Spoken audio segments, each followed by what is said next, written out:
A couple years ago, a close friend, Ashley, started a long-distance relationship with a guy, Chris. He has been really good to her, and after meeting in person a few times, they decided to move in together. I was super happy for her as she had a few bad relationships over the years and it was nice to see her in a healthy one. That joy faded the last couple months before she moved a few states over to be with him. The issue isn't her moving, but that she repeatedly joked about having a baby from Chris. At first, I accepted it as jokes, but over time I realized Ashley was serious. For context, Ashley has 2 children from a previous relationship, ages 10 and 12.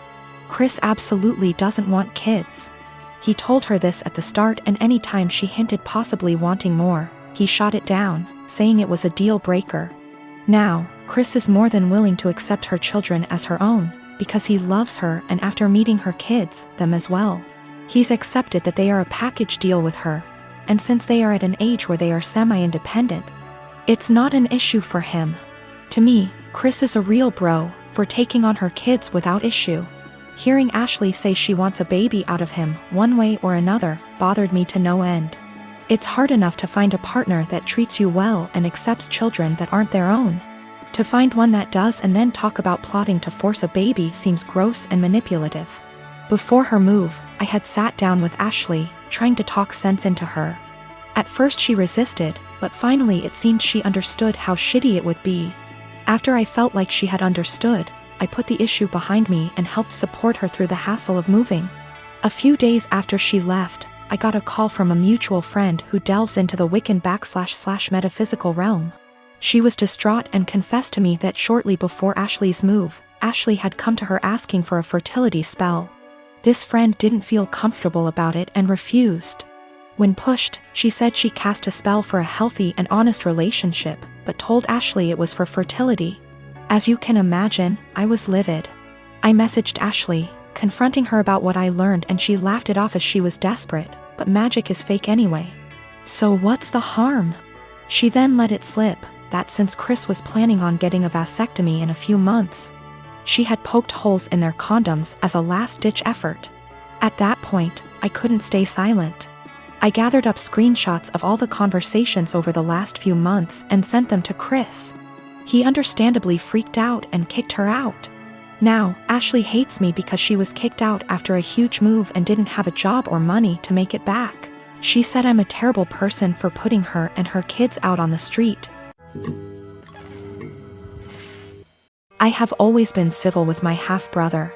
We were close as kids, but he started to have an attitude at 13 and pretty much stopped being nice, and started messing with my things / making fun of me and doing pranks to annoy me / privacy, was gone with him coming into my room and taking my things. Whenever I complained, my stepmom would normalize his behavior and make excuses. My dad never really grounded him and thought that talking to him will get him to behave better. I'm currently in college. I live in a rented apartment and have car to help me get to the university or other places. The car isn't expensive or fancy at all. I saved up for it 2 years ago. I decided to have Christmas dinner with my family. It's the perfect opportunity to be with family since I haven't seen my dad in a while. I arrived at my dad's house and left my purse and my keys on the kitchen island after my stepmom told me to help with dinner. My half-brother started talking about my car in the kitchen while my stepmom was listening and asked if he could take it for a couple of hours to hang out with friends. I politely told him no. He threw a fit and brought up how I needed to relax and not worry, but my answer was still the same. While we were sitting at the dinner table, my half-brother got up, washed his hands, and I thought he went outside. I got busy talking to my dad, and after I got up to wash my hands, I noticed my car keys weren't there. I went outside to ask him, and neither he nor my car were there. I lost it. I started calling his phone, but he hung up on me several times. I was furious. I told my dad I'd call the police if he didn't come back with the car. My stepmom jumped to defend him and said I was being unreasonable to call the police. I called him one last time, then I called the police. My stepmom freaked out when my half-brother got picked up by the police. She told me to go explain the situation to the authorities, otherwise he'd spend the night in jail. But I refused, especially since I still hadn't got my car back. Stepmom yelled that I ruined dinner and that it was no big deal. He was going to return it after borrowing it from me, but he didn't really borrow it, and she heard me say no. I don't know what she told the police, but I didn't give permission to use the car. My stepmom's side of family are mad at me for doing this to my brother and hinted that I don't consider him family. My dad's side of family sided with me, saying he deserved it. My dad said I overreacted and I shouldn't have called the police when he disappeared for 4 hours. I talked to the police about what happened, and I learned later that my stepmom said that her son was allowed to borrow it, and that it was a misunderstanding. I wasn't going to let her continue to lie, but my dad told me to back off and let it go. This really upset me. My half-brother wasn't even berated the way I was by the family. I own a small condo in Orlando. I bought it while working for the Mouse, and my friend Ben lived there with me. Ben's a cook and is rarely home. He has a large room that is accessible from outside and attached bathroom that locks to the rest of the house. Well, I got a different job, got engaged to my partner, and moved a few hours away. We kept the condo as a place to stay when we visit the parks. And we agreed with Ben that he could continue living there as long as he paid all the utilities and maintained the place. Our friends use it too. They pay a bit for utilities, are told don't bother Ben, and clean before they leave. Between everyone who uses it, we've gotten stuff donated, so it's now a fully stocked vacation home. My immediate family and I have a bad history, but we mended. They've used the condo 3//4x a year. On Monday, Ben got woken up at 2 a.m. by hammering on the main door. My aunt and uncle, their kids, and their grandkids were all there waiting to be let in. I haven't spoken to these people in years after they decided I was the devil's spawn for being gay. They demanded that the caretaker give them the keys. Ben called me. I told him to give them my number, then shut and lock the door and not let them in. My aunt was insistent that my condo was actually owned by my family. It was the family vacation home, and it was against the law to not let them in. I told her no, it was mine, I own it and I let friends and family use it, but I choose who stays there.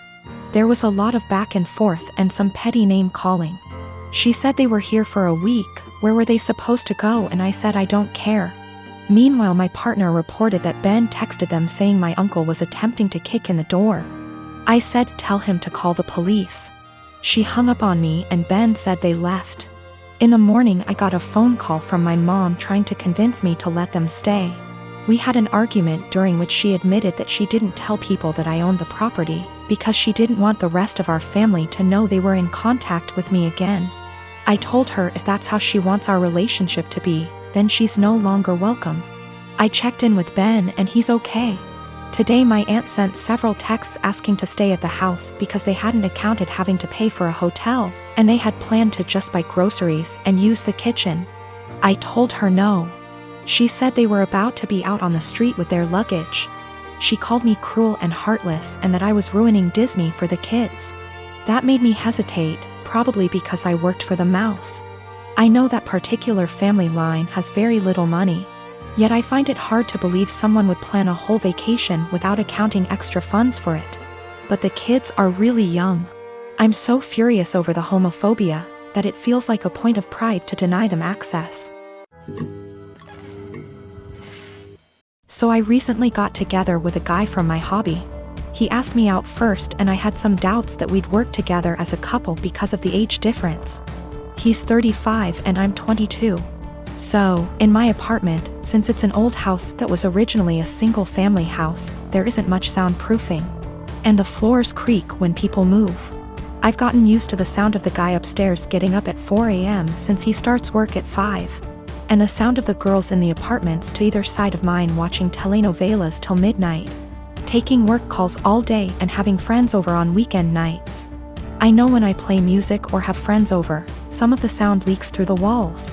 So I'd never get upset about hearing my neighbors because it goes both ways.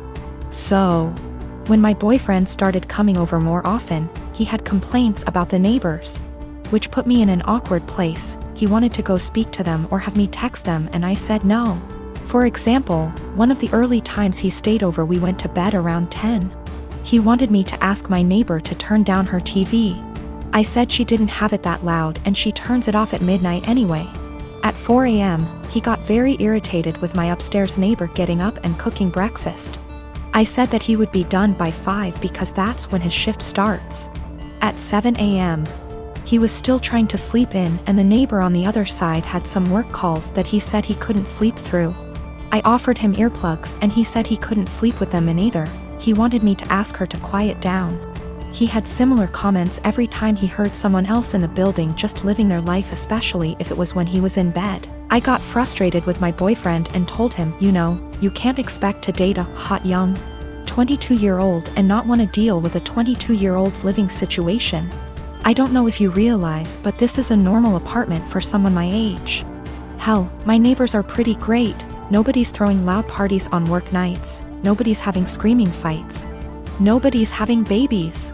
The hot young part was in sarcastic air quotes because those were his words, not mine. He got irritated and asked why I was bringing age into it.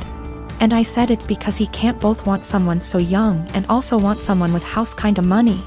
And he was being so out of touch with how normal people in their 20s live. He got really irritated with me bringing age into it. And even more annoyed when I'd respond to his neighbor complaints in the future with, okay, boomer. Or tell him that if he wanted me to have a rich person apartment, he could pay for it. It's not possible for me to get to his house on my own because I don't have a car and the buses don't go that far into the suburbs. So that would mean him driving 30 minutes from his house in the suburbs to pick me up, then an extra 30 to drive me to his house. Then an hour round trip early in the morning to get me home in time for work. It's a lot easier for him to visit me in the city. I am using boomer as a joke or a figure of speech to say acting out of touch and entitled to tell other people what to do. It is a common figure of speech to say, okay, boomer, to someone who is acting entitled regardless of their actual age. It's more of a mindset thing. I googled his property records for his house and he co-owns it with a woman who shares his last name. Holy shit. I don't know if she's his wife or ex-wife or what, but I'm out of here. I'm honestly freaking out right now, but I just gotta say, great big thank you to everyone who noticed red flags and made me question that. I've blocked his number. He can have fun figuring out where I went.